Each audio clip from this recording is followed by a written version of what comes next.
Nós, neste domingo, neste culto, vamos fazer esta ênfase do trabalho com as células.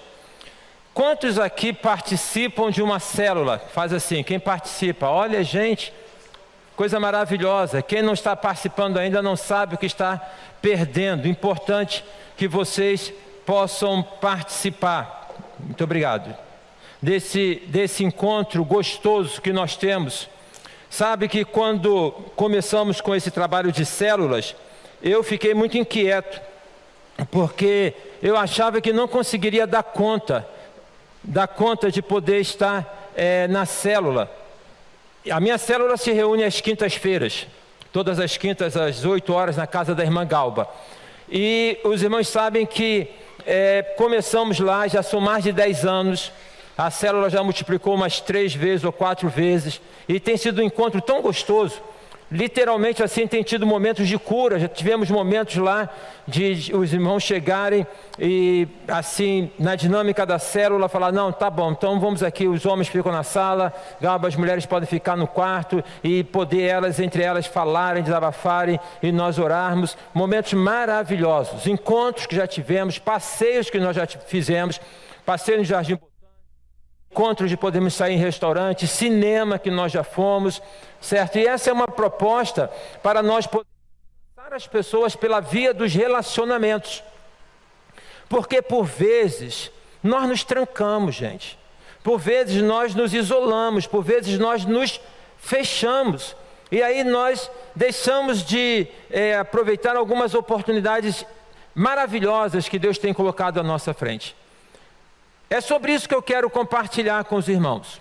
Sobre essa tendência que nós temos de nos fecharmos, de nos isolarmos, de nos trancarmos, sabe, de não compartilharmos. Até mesmo no que diz respeito ao Evangelho, porque nós, é como se por vezes, é uma questão que o inimigo coloca na nossa mente, o aspecto de poder eles vão perceber que tem falhas, que eu tenho falhas, eu quero então esconder as minhas falhas. Eu tenho falado sobre depressão, é uma formação que eu tenho, que eu gosto, e eu tenho lido muito sobre isso. Charles Spurgeon, que foi um dos grandes pregadores, o príncipe do púlpito, ele fez uma série de mensagens sobre depressão. Mas por que eu estou falando isso? Porque Spurgeon falava sobre a importância de, como crentes, nós conhecermos e reconhecermos as nossas fragilidades. Reconhecermos as nossas fragilidades. Porque por vezes nós achamos que nós não somos frágeis. Por vezes nós achamos que nós somos além de algo que não tem como ser, que era humanos. Aí eu comecei a fazer uns escritos lá em casa, para poder falar sobre alguns personagens bíblicos que passaram por episódios depressivos. Então tem Agar, tem Elias, Jonas, Jeremias, podemos falar com os sinais, o Pedro, podemos falar Paulo, né? E o próprio Senhor Jesus Cristo, ele disse, a minha alma está angustiada até a morte. Um outro aspecto, irmãos, para poder falar sobre essa tendência de nós nos fecharmos, de nós vencermos isso, e daqui a pouco eu vou ler o texto bíblico. Já reparou na Bíblia alguns textos que você olha lá, em que você pode falar assim, esse texto não era para estar aqui. A Bíblia conta o livro sagrado e relata, você não era para estar aqui. Por exemplo, Deus olha para a terra e vê que a iniquidade é muito grande. E aí então Deus, vamos começar lá por Ló, Sodoma e Gomorra. Fala que vai destruir a cidade de Sodoma e Gomorra, e não destruiria se tivesse mais do que 10 pessoas. Mas não tinha mais do que 10 pessoas ali tementes a Deus. E ali então, somente a família de Jó é tirada, e observem bem, o entendimento do texto é que a família foi forçada a sair de Ló, ou de Sodoma, porque Sodoma atrai a gente, sabe? A gente fala mal da cidade, mas a cidade atrai a gente. Tem coisas da cidade que atraem. Então foi necessário que os anjos forçassem para que a família saísse. E você sabe bem que no caminhar, a esposa de Jó dá uma olhadinha para trás, e ela fica como estátua de sal. Aí tem, de Ló. Aí tem Ló e as 2 filhas. Sabe o que aconteceu? Vocês sabem, né? As filhas de Ló falaram assim: olha, só temos nós e o nosso pai. E aí não tem descendência. Vamos embriagar o nosso pai? Uma noite você se deita com ele. E a outra noite você se deita com ele. Isso está na Bíblia. Aí a gente avança mais um pouco. Ou talvez, antes disso tem Noé. Noé, acho que está antes, tá antes disso tem Noé. Que Deus vai destruir o mundo com dilúvio. E aí depois, quando tudo passou, Noé encheu a cara de vinho. E ficou pelado. E Cã vê a nudez de Noé e vai falar para os irmãos. E quando Noé restabelece, ele fala assim: maldito é você, Cã. Porque um filho, por mais que seja a questão do pai, não deveria revelar isso, mas... Então, por que tem esse texto lá? Por que tem um texto de Davi lá? Por que tem outros textos lá? Sabe por quê, gente? Sabe por quê? Porque a Bíblia não é conto de fadas. Porque a Bíblia não é mito. Porque a Bíblia fala da história de homens como eu e você. Homens que, falhando, cometeram pecados e que, enfim, esse lado da nossa humanidade, mas homens que foram usados por Deus. Então você não deve se trancar para poder esconder quem você é. Você não deve se trancar no sentido de poder querer viver uma santidade onde você não possa se relacionar. É importante até que as pessoas por vezes observem que você sente medo, que eu sinto medo. E pergunto, crente sente medo? Porque elas querem tocar na gente, ver se a gente é gente mesmo. Querem beliscar a gente para poder ver se é gente. Mas será que é crente ou é ET? Será que é crente ou é um extraterrestre aí? Então essas formas de identificação que nós temos na Bíblia, numa referência máxima que é o Senhor Jesus, o verbo que se fez carne, meus queridos e meus amados irmãos, Jesus, ele teve sede, Jesus, ele teve fome, Jesus, essa marca do Getsemane, ele falou: a minha alma está angustiada até a morte. Quem foi que disse isso? Não foi ninguém mais do que o Senhor Jesus, o Filho de Deus. A minha alma, o meu psique, alma no grego tem a ver com psique, psiquismo. Eu estou aflito. Jesus revelou a aflição dele. Por que nós deveríamos esconder? Por que nós deveríamos omitir? Lá na cruz, por exemplo, Jesus Cristo falou: Deus meu, por que me desamparaste? A expressão que é usada, inclusive, é pelo salmista, e Jesus repete esta expressão. Então, há alguma falha na santidade do Senhor Jesus? Nenhuma falha, mas é a identificação.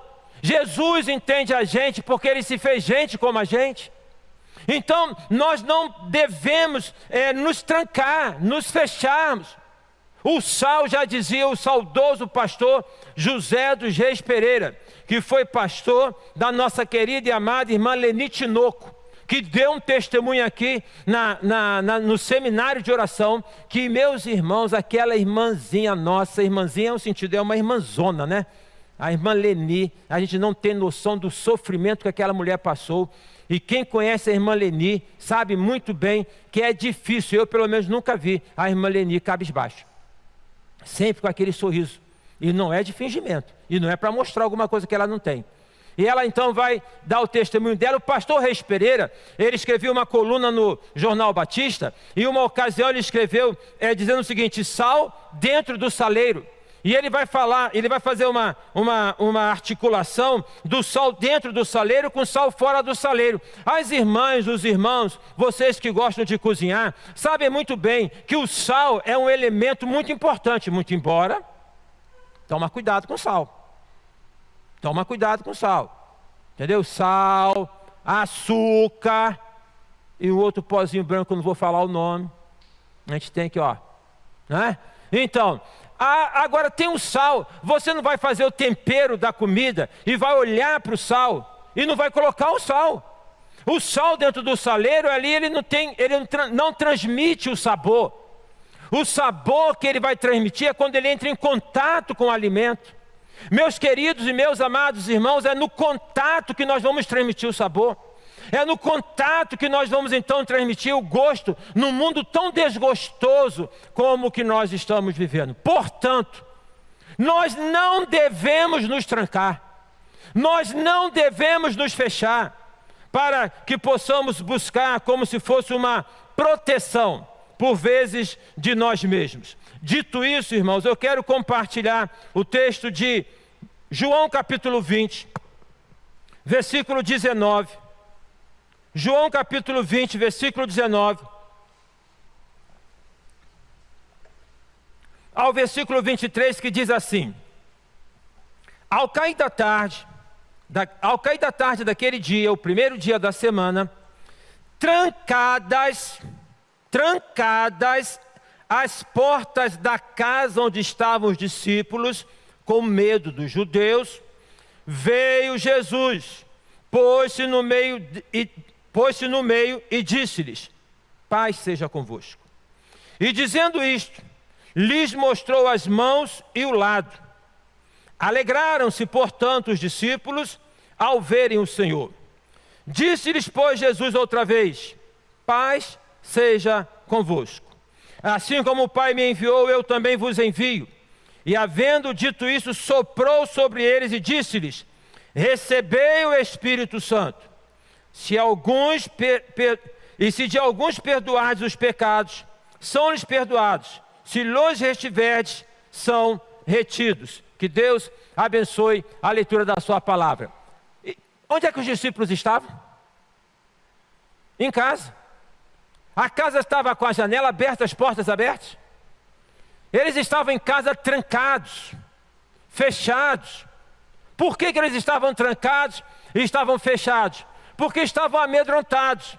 Porque a crucificação do Senhor Jesus trouxe perante eles um medo, né, de perderem a vida. Todos nós temos um instinto em nós de preservação da vida. De preservação da vida. Por vezes, quando alguma pessoa se depara com uma doença, dita como uma doença incurável, observe como que essa pessoa ela reage e ela consegue superar e transcender. Ela busca o instinto da vida. E esse instinto da vida, ele nos leva por vezes, a partir do medo, a que nós possamos tomar algumas medidas preventivas.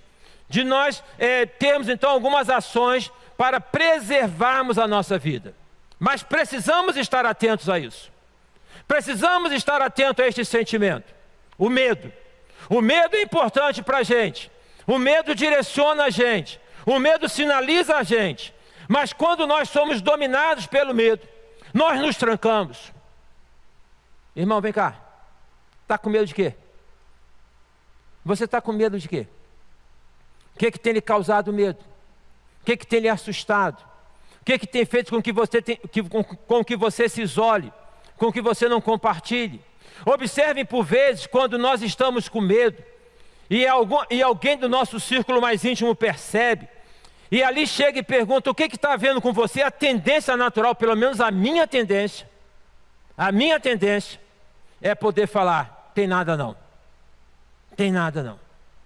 Aquela postura de poder se trancar, tá? E de não poder falar, porque falar e admitir o medo e admitir uma fragilidade, e eu não posso admitir minha fragilidade.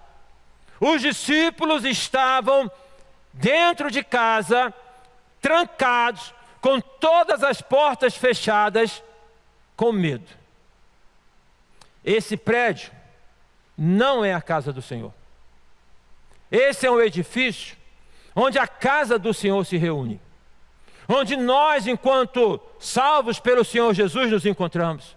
Mas em quantas ocasiões, com medo do que nos cerca neste mundo, nós nos sentimos como que, entre aspas, seguros nessas quatro paredes.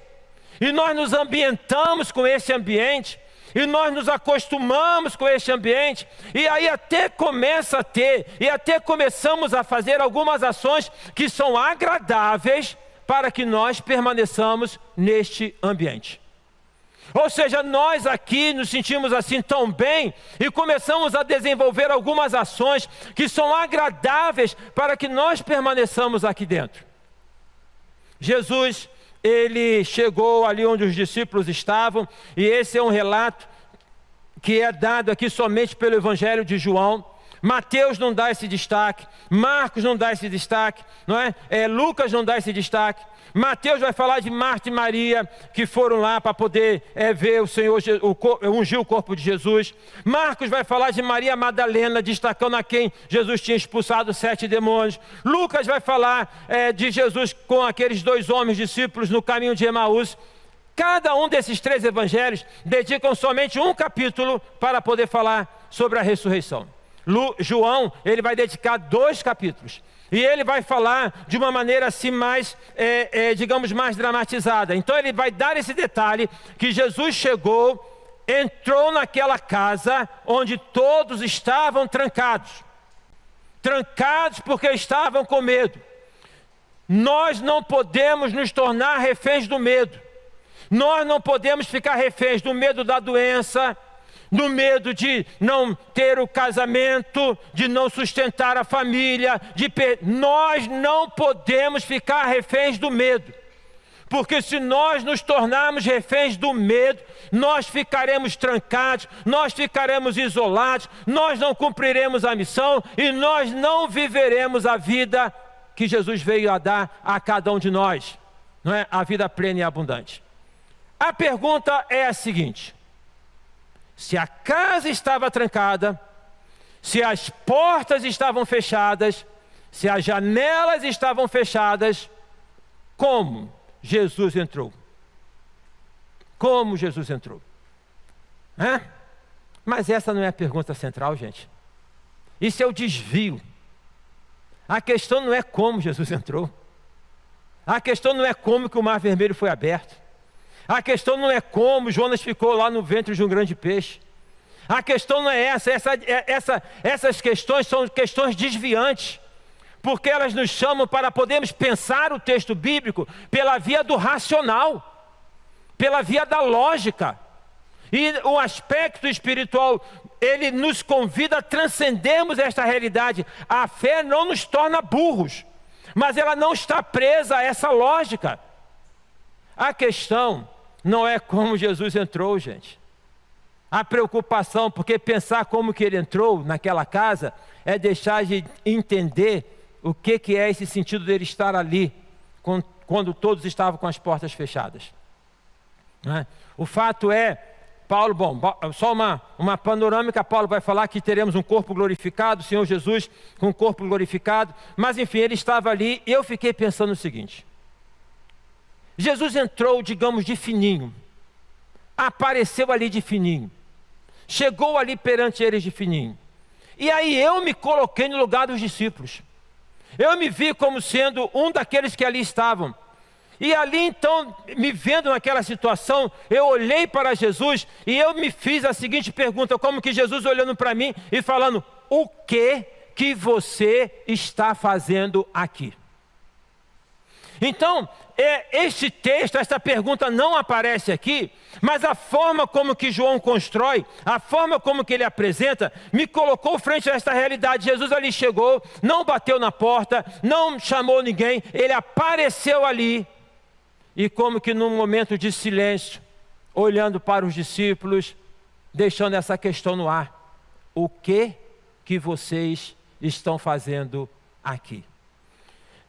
O Espírito Santo entre nós hoje, olhando para mim e para você hoje, olhando para a primeira igreja batista do Lins hoje, e eu digo para os irmãos, já tem muito tempo que eu estou aqui, né? Com certeza, mas eu conservo um sonho no meu coração, de poder ver esta igreja como uma igreja cada vez mais vibrante, de poder ver esta igreja cada vez mais com pessoas afluindo, com pessoas que venham, com pessoas que precisem, uma igreja acolhedora, irmãos, de poder ter a igreja onde a gente canta com o coração, onde a presença do Espírito Santo está entre nós, uma igreja que possa verdadeiramente, enquanto agência do Senhor Jesus, não sendo melhor do que nenhuma outra agência, mas fazer a diferença onde ela está plantada. Fazer a diferença onde ela está plantada. Desta maneira, então, é como que eu vejo Jesus. Imaginemos ele presente entre nós hoje. Ele fala: vem cá, olha aqui. O que vocês estão fazendo aqui? O que vocês estão fazendo com essa programaçãozinha só para dentro de vocês? O que vocês estão fazendo com isso só que é para vocês? Me diga o que vocês estão fazendo aqui e o que vocês estão fazendo com isso. O que vocês estão fazendo com esse aprendizado? O que vocês estão fazendo com esta mensagem? Eu li uma ocasião um livro que eu não me recordo qual, em que era um pastor, é o livro escrito por um pastor de uma igreja que crescia muito. E ali então perguntaram para o pastor qual era o segredo do crescimento da igreja dele. E ele falou: que segredo? Eu não sei. Aí ele pensou assim: talvez o segredo seja o seguinte, que o sermão que eu prego no domingo, as minhas ovelhas, elas repetem durante a semana, elas comentam durante a semana, elas falam durante a semana. E eu fiquei pensando, até na dinâmica que nós já tivemos no nosso encontro de células, quando a mensagem ela era levada para uma conversa nas células. Então o que eu quero destacar nesta presença física do Senhor Jesus com os discípulos naquela casa com as portas fechadas, é isso: o que vocês estão fazendo aqui? Jesus ficou com eles durante 3 anos, Jesus orientou, Jesus apontou, Jesus sinalizou, estava tudo sendo estabelecido, tudo se cumprindo. Agora, então, após a morte dele, no cumprimento da promessa, eles se trancaram? Meus amados irmãos, ser crente sempre foi um desafio. Ser crente sempre foi um desafio. Lá na época deles, era o desafio da própria vida. Não é o nosso caso aqui, mas o desafio de ser crente hoje, no século 21, no Brasil, no Rio de Janeiro, é o desafio de você ser desprezado. Tem pessoas, você não tem que fazer questão de poder testemunhar, de poder falar que você é. Tem até o testemunho da irmã Lisária que eu passei, né? Vamos deixar para uma outra oportunidade, irmã, no seu testemunho, tá? Ou então, de repente, ainda hoje eu te encaixo aqui. Tá? Mas enfim, a irmã Lisária trouxe também uma experiência dela de oração, em que ela fala no trabalho dela, onde ela começou a chamar os amigos e fez uma célula, se reúne fora do trabalho. É um testemunho lindo que ela compartilhou, né? De poder então levar esta palavra, de poder colocar esta palavra, de poder abrir o coração, se abrir para os relacionamentos, se abrir para poder conhecer e ser conhecido pelas pessoas. Então, desta maneira, ali os discípulos, eu penso, Jesus ali se fez presente naquele instante de silêncio. O que vocês estão fazendo aqui? O que você está fazendo frente àquilo que são os desafios, a perseguição, o desprezo? Então, hoje a gente tem medo de poder falar. O politicamente correto está tomando uma posição tão grande que você tem dificuldade, eu tenho dificuldade em poder falar o que eu penso. Porque se eu falo o que eu penso, eu vou receber tantas e quantas outras pedradas. Aí eu fico pensando que Pedro falou o seguinte: mas me importa mais agradar a Deus do que aos homens. Então esse politicamente correto não está correto. Não está correto. Se esse politicamente correto, ele vem em detrimento da minha fé, vem em detrimento da minha convicção, ele não está correto. Ele não está correto. O que vocês estão fazendo aqui? Apareceu Jesus lá perante os discípulos, com as portas fechadas. Eu fiquei pensando sobre essa questão, como é que ele entrou. A questão não é como é que ele entrou, porque porta dá o sentido de entrada, de saída, de oportunidades. Eu coloco uma porta aberta. Deus abriu uma porta de trabalho para mim. Deus abriu uma porta de um consultório para mim. Deus abriu uma porta. Portas são oportunidades. Então Jesus ali perante os discípulos, trancados, ele enquanto a porta, falando para eles: vocês estão fechados aqui, olhem para mim, eu sou possibilidades para vocês.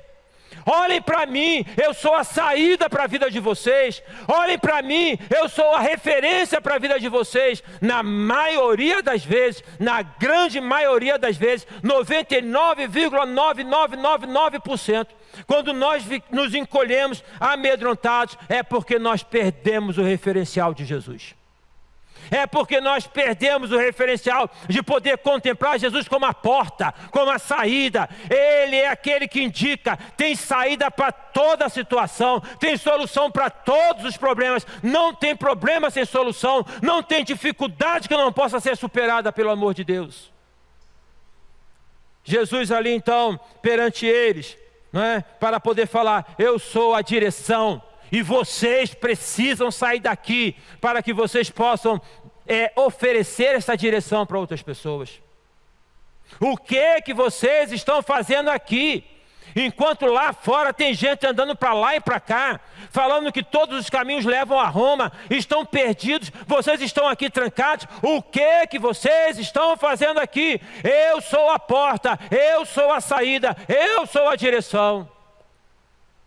Seja qual for a dificuldade, irmão, que você esteja vivendo, seja qual for o problema que você esteja vivendo, Jesus é a solução, meu filho. Para você, para mim, para todos nós, está tudo garantido. Tudo garantido. Desse medo que nós temos de morrer, que faz parte da nossa vida, mas o medo de morrer não nos livrará da morte. Não vai nos livrar da morte. Pode nos ajudar a prolongar um pouco a vida, mas livrar da morte não. O medo de morrer, ele nos leva a que nós não possamos viver a vida da maneira que nós deveríamos viver. Uma outra coisa que eu observo aqui nesse texto, é que quando Jesus ali chegou, o versículo 19 fala que eles estavam amedrontados, estavam trancados, estavam com medo. E aí Jesus chegou, as primeiras palavras de Jesus foram estas: paz seja convosco. A paz seja convosco. Eram os discípulos, era a igreja, era o cerne da igreja, igreja desassossegada, igreja, né, ali aflita. Para a igreja, o Senhor Jesus disse: a paz seja convosco. Não deixe, meu querido, que as aflições do mundo tire a paz do teu coração.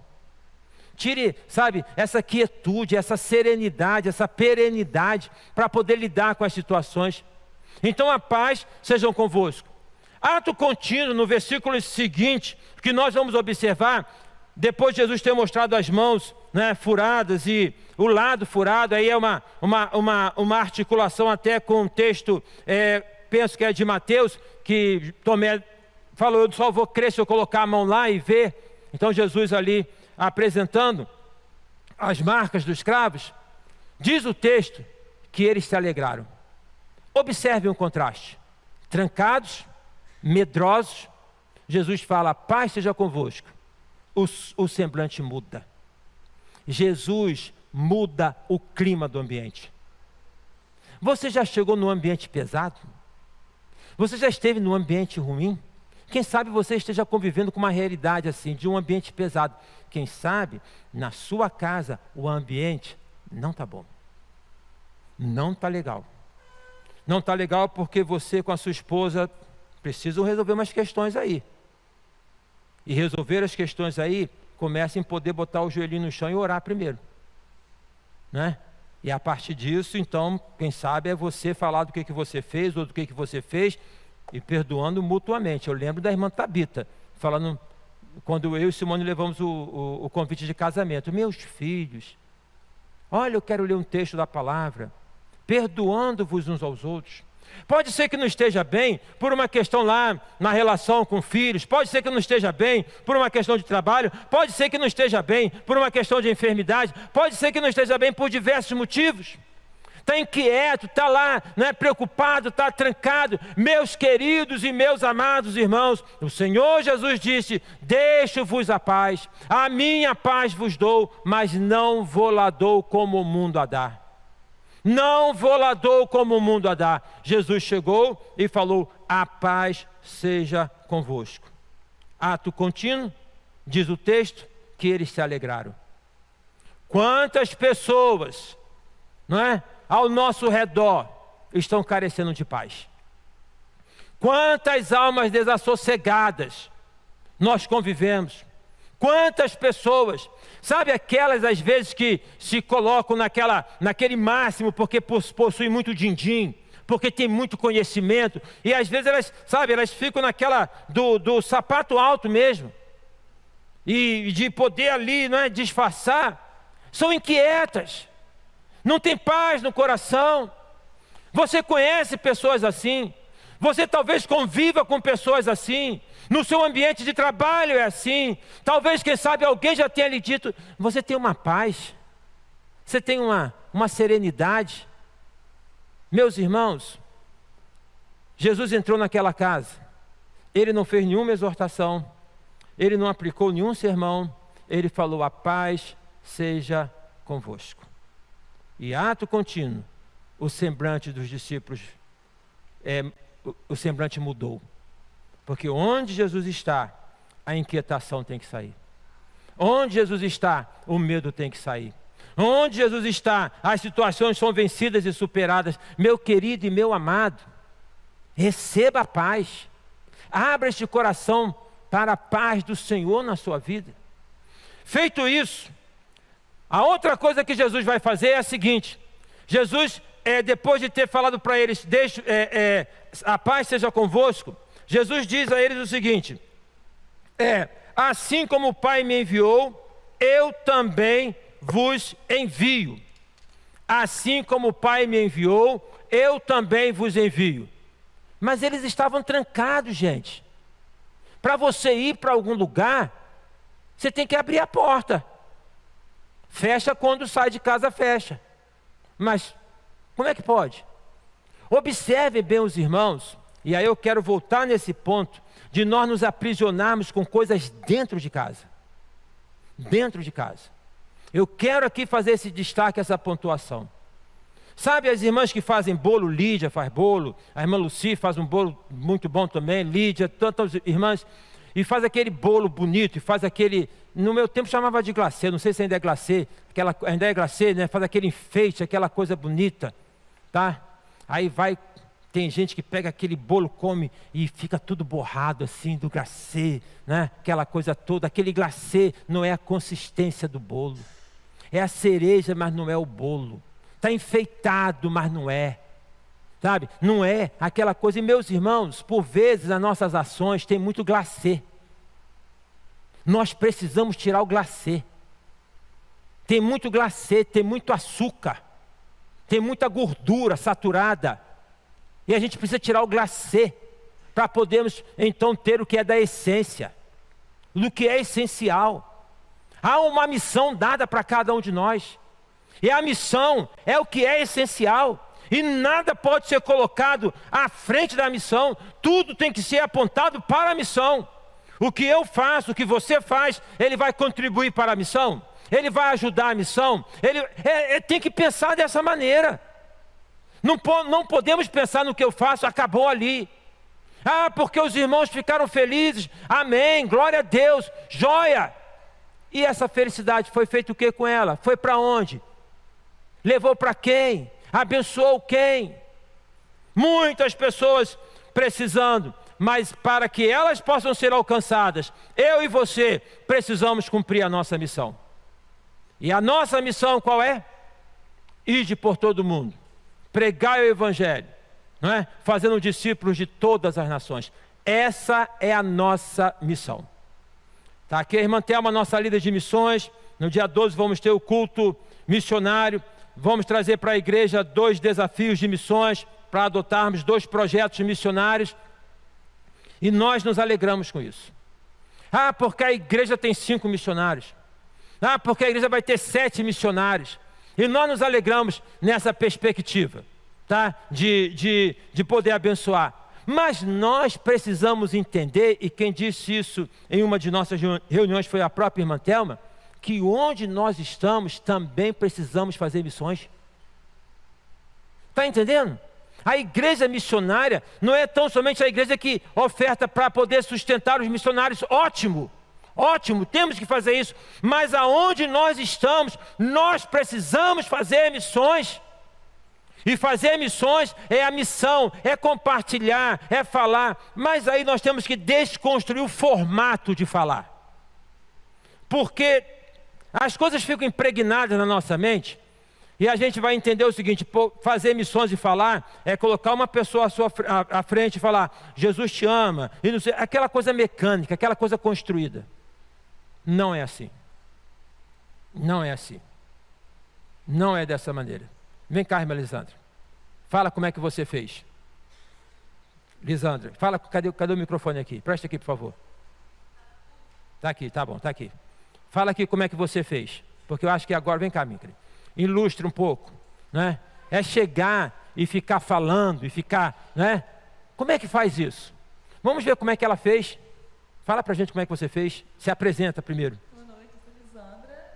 Fui batizada aqui no ano passado em agosto.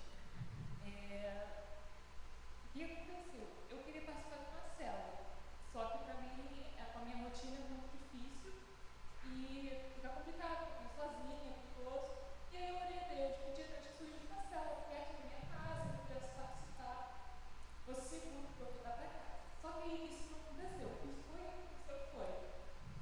Uma menina foi contratada no meu trabalho para poder ser supervisora de uma das equipes do meu setor e não pregar sobre a internet.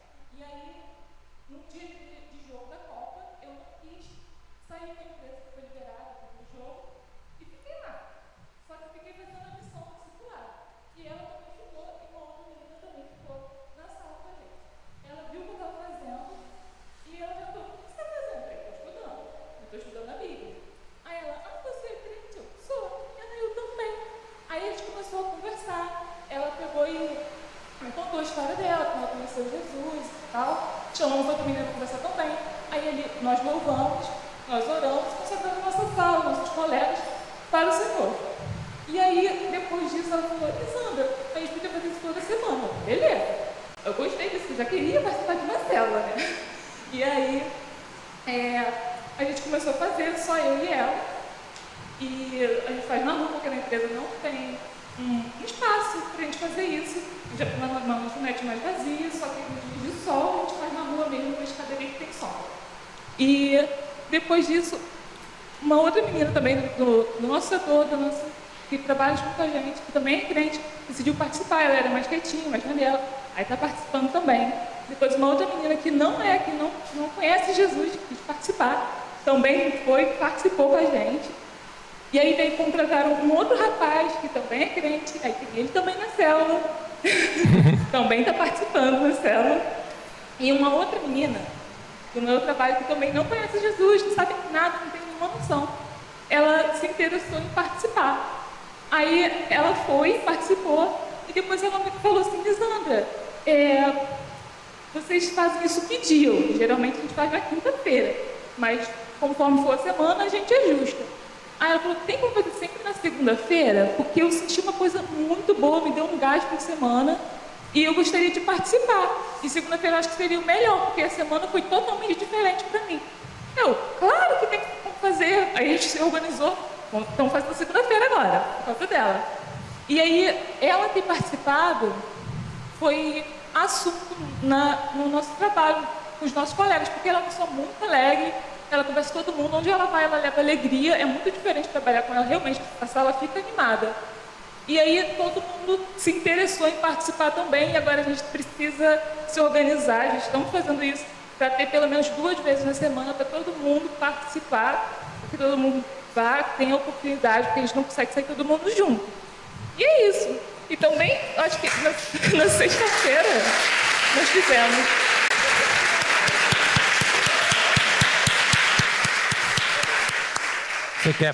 Na sexta-feira nós fizemos, outra pessoa participou, essa sexta-feira agora, mais uma moça que é dona de um comércio em frente a gente faz também. Amém. Começou com você e já tem quantas pessoas agora?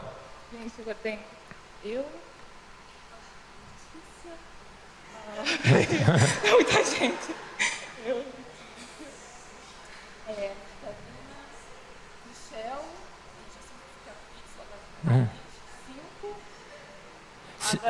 No mínimo 5, né? Porque pelo que eu estou observando é por rodízio. Minha querida, você foi batizada quando? Em agosto. Em agosto. Ano passado. Então você é a nova convertida. Sim. Nova convertida. Aquela galera que estava aqui. Aquela galera que estava aqui. Isso. Muito obrigado.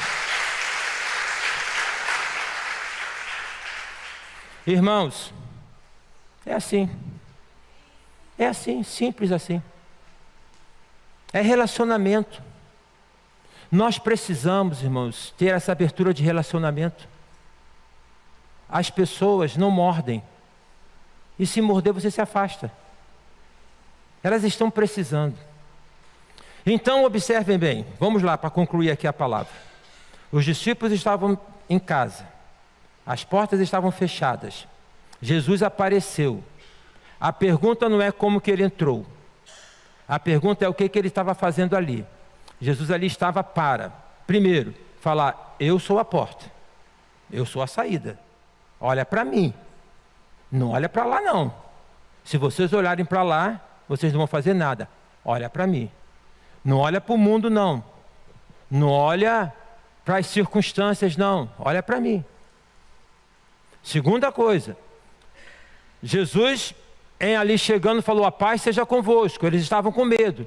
E depois dessa palavra eles passaram, abriu o sorriso. Jesus muda o ambiente. O que vai fazer a diferença na sua vida é Jesus. O que faz diferença na minha vida é Jesus. O que faz diferença na vida de outras pessoas é Jesus. Ele muda o clima. Ele muda o ambiente. Muda o ambiente, literalmente. Terceiro, Jesus ali estava para poder resgatar a missão. Vocês estão trancados aqui. Vão lá. Vão lá. A gente vai sair daqui agora, irmãos. Daqui a pouco. Vão lá. Da maneira como a Lisandra fez, ou de outra maneira, de maneira espontânea. Vamos lá. Não fica trancado, não. Se coloque para ser usado pelo Senhor. Agora, por fim, irmãos, tem uma coisa que a gente não fala muito. É um pecado.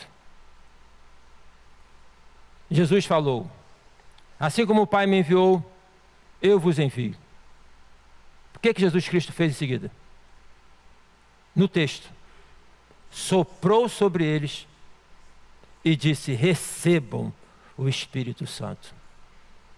Gente, sem a ação do Espírito Santo não tem jeito. Sem a ação do Espírito Santo nós somos cadáveres maquiados. Lembra do texto do profeta? Você crê que eu posso suscitar um exército aqui? Profetiza, foi falando. No final estavam lá os corpos, bonitinhos, mas não tinha vida. Aí Deus falou: sopra sobre eles. Meus queridos irmãos, sem a ação do Espírito Santo na minha vida, na sua vida, nós não faremos diferença em qualquer lugar que nós venhamos a estar. Então, a questão ali é olhar para a seguinte maneira: os discípulos, o símbolo da igreja. A igreja somos nós. Jesus Cristo ali perante eles, Jesus Cristo histórico, ressuscitado. Agora Jesus fala: recebam o Espírito Santo. O que nós temos como legado, a presença do Senhor no nosso meio, é a ação do Espírito Santo, meus irmãos. É a ação do Espírito Santo. Sopro do Espírito Santo não é um aspecto mítico, não é para ninguém sair soprando sobre o outro, transmitir mau hálito, bactéria e tudo. Sopro é porque o Espírito é um sopro, é vento, ele sopra onde quer, ele leva a gente assim, ó, e é coisa gostosa, e é coisa maravilhosa. O irmão é crente, o irmão aceitou Jesus como Salvador, o irmão já, né, teve a sua experiência com Cristo, mas quem sabe que o que está faltando na tua vida é o enchimento do Espírito Santo. É a ação do Espírito Santo. Enchimento este, que no meu entendimento, não tem nada a ver, com todo respeito aos nossos irmãos pentecostais, com segunda bênção, com falar em línguas como sinônimo do Espírito Santo. O enchimento não é uma experiência, são algumas experiências com Deus. Irmãos, existem momentos que nós, com o nosso barquinho, estamos à deriva, desmotivados. É como se faltasse o vento. A gente está desmotivado. E sabe uma característica que a gente está desmotivado? Quando a gente está desmotivado, é que a gente se queixa muito. A gente ressalta muitas coisas negativas, a gente está desmotivado. É como um barco à vela no meio do mar sem vento. Mas imagina quando o vento vem, aquele vento gostoso, toca naquela vela e aquele barco vai, ó.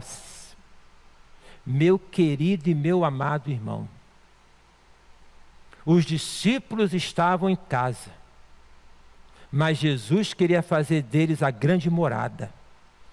Por isso, recebam o Espírito Santo. Que nós abramos o nosso coração a cada dia para o Espírito Santo. Que nós atentemos para a exortação do apóstolo Paulo em Efésios: não vos embriagueis com vinho no qual há devassidão, mas enchei-vos do Espírito. Meus irmãos, nós precisamos, eu preciso, talvez você não precise, do enchimento do Espírito Santo. Imagina, vai para esse mundão, saiam daqui sem o espírito de coragem. Primeiro sopro, meu irmão, primeiro estalinho que tocar, tu vai correr. Imagina sair daqui sem estar com espírito de ousadia. Primeira coisinha que o inimigo fizer, você já vai se assustar. Há de se ter a unção do Espírito Santo para poder fazer a diferença, para poder fazer, sabe, aquilo que seja marcado. Não é eloquência. Eu estava vendo um vídeo desse movimento lá na Universidade de Asbury, nos Estados Unidos, e ali falando sobre a mensagem. Essas especulações que eu acho até que não tem sentido, mas eu assisti, o cara falou sobre a mensagem. E a mensagem era um pastor jovem, de tênis, aquela camisa de malha por baixo, camisa aberta, um garotão, falando para estudantes. E o que ele falou mais ou menos era isso, ó. Aqui vocês estão ouvindo falar do amor de Deus. Daqui a 3 meses tem alguns de vocês que não vão estar mais aqui. O que eu quero saber é o que vocês vão fazer com isso.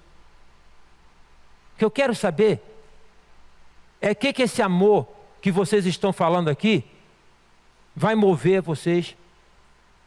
Não sei. O Espírito sopra onde quer. E parece que está soprando lá naquele pessoal.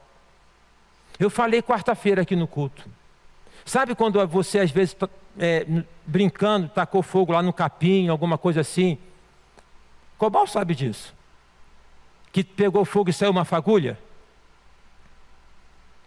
O Espírito sopra onde quer. O mundo está de cabeça para baixo. Mas Deus está em pé, no controle. E sabe, irmãos, basta uma fagulha da América do Norte para incendiar a gente aqui no Brasil.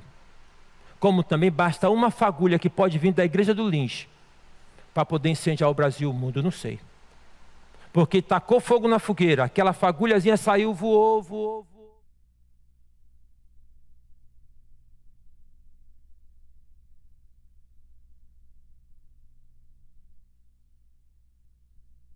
Vida, possa mover a minha vida, possa mover o nosso coração. O desdobramento disso, João, o Evangelho de João, não é uma sequência exata, mas é só na Bíblia de colocação. Depois de João, vem qual livro? Atos. Atos de quê? Dos apóstolos. Mas há quem diga que o melhor nome talvez não seria Atos dos Apóstolos, mas Atos do Espírito Santo de Deus. Depois de João, vem Atos. E em Atos, capítulo 1, Jesus fala assim: permaneçam em Jerusalém, até que do alto vocês sejam revestidos de poder. Atos capítulo 2, tem um vento lá fora, ou lá dentro, que eles vão Atos capítulo 2, 3.000 conversões. Final de Atos 2 há uma comunhão da igreja. Atos 3 é o pessoal chegando no templo para adorar e falar: não tenho prata nem ouro, mas o que eu tenho, isso eu te dou, levanta e ando. Atos 4 já são 5.000 e a coisa vai avançando. Por quê? Porque é o mover do Espírito Santo. Nós carecemos do mover do Espírito Santo sobre nós, para que nós possamos avançar.